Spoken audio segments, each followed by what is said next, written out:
I learned much from the order of the Jesuits. Until now, there has never been anything more grandiose on the earth than the hierarchical organization of the Catholic Church.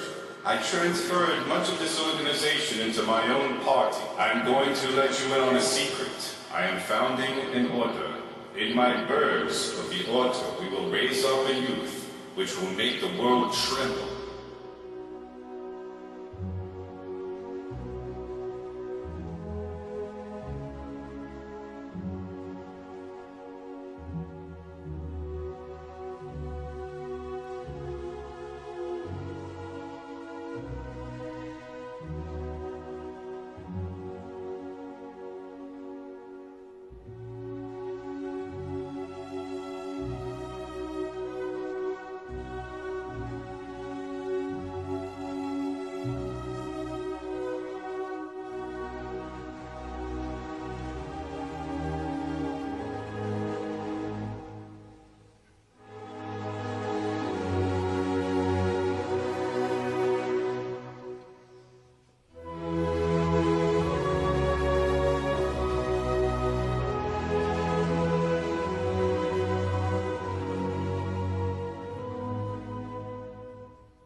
July 1897. Hitler enrolled in a monastery's choir in school. Adolf continues to do well, achieving the Austrian equivalent of straight A's. He will later recall, "Since my free time, I have received singing lessons in the cloister at Lambach. I had excellent opportunity to intoxicate myself with the solemn splendor of the brilliant church festivals. It seemed to me perfectly natural to regard the abbot as the highest and most desirable ideal, just as my father regarded the village priest as his ideal." May 22nd, 1904. 15-year-old Adolf Hitler is confirmed a Roman Catholic at Linz Cathedral, sponsored by one of his father's pallbearers and former customs house colleague. Adolf Hitler, son of the Catholic Church, died while defending Christianity. It is therefore understandable that words cannot be found to lament over his death. when so many were found to exalt his life. Over his mortal remains stands his victorious moral figure. With the palm of the martyr, God gives Hitler the laurels of victory. Spanish dictator Francisco Franco, Knight of the Order of Christ, published on the 3rd of May 1945, the day of Hitler's death. The Fuhrer had come to power thanks to the votes of the Catholic Zentrum only 5 years before. But most of the objectives cynically revealed in Mein Kampf are already realized. This book of insolent challenge to the Western democracies was written by the Jesuit Father Stampf and signed by Hitler. For, as so many ignore the fact, it was the Society of Jesus which perfected the famous Pan-German program as laid out in this book, and the Fuhrer endorsed it. The Secret History of the Jesuits, page 138.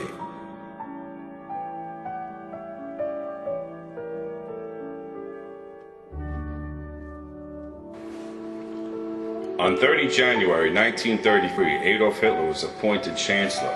On 23 March 1933, his government was given legislative powers through the Enabling Act and was passed by all Reichstag except for the Social Democrats and Communists, whose deputies had already been arrested.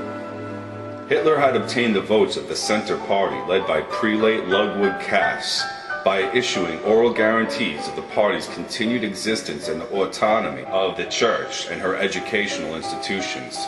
He also promised good relations with the Holy See, which some interpret as the hint of a future concordat. Born in Trier, Kass was ordained a priest in 1906 and studied history and canon law in Trier and Rome.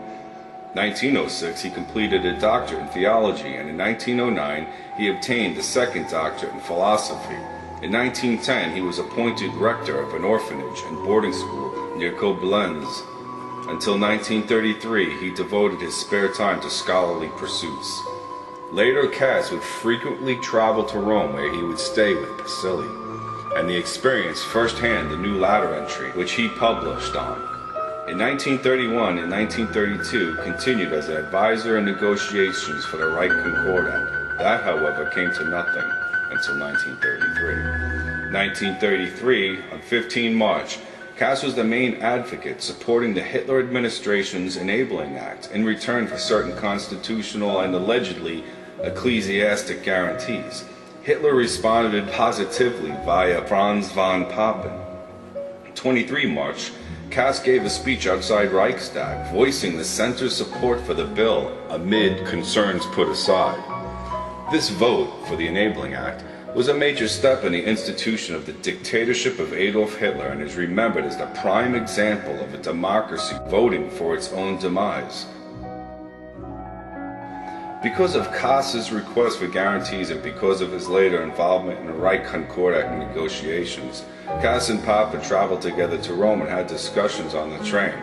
Von Papen assured Kass that a concordat with the new government was a sure thing. Kass had worked on the Reich Concordat for over 10 years. Now, Hitler was offering it. The liberal Social Democrats fiercely opposed the Enabling Act. Hitler needed a two-thirds majority, so the balance lay with the Zentrum, the Catholic Party. Zentrum leader Monsignor Ludwig Kass, a close friend and advisor to Eugenio Basili, the future Pope Pius XII, addressed the Reichstag.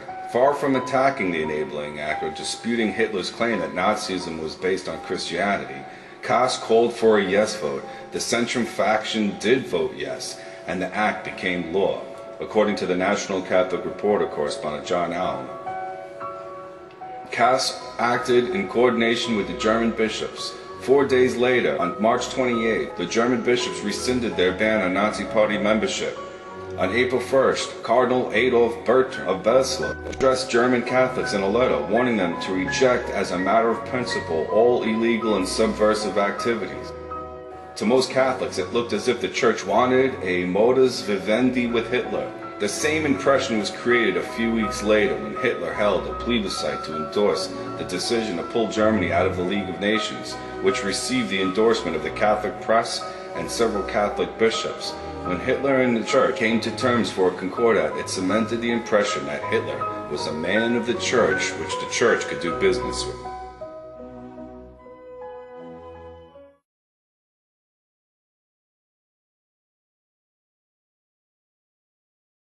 Signing the Concordat is Cardinal Pacelli, later to become Pope Pius XII.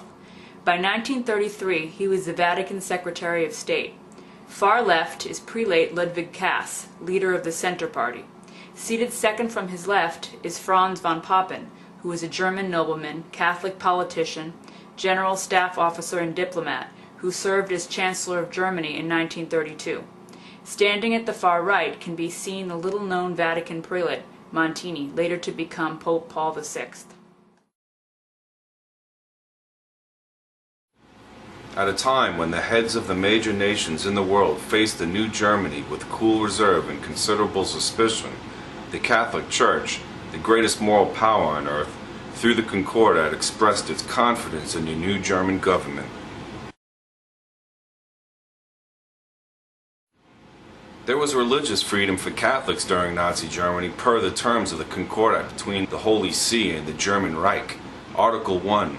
The German Reich guarantees freedom of profession and public practice of the Catholic religion.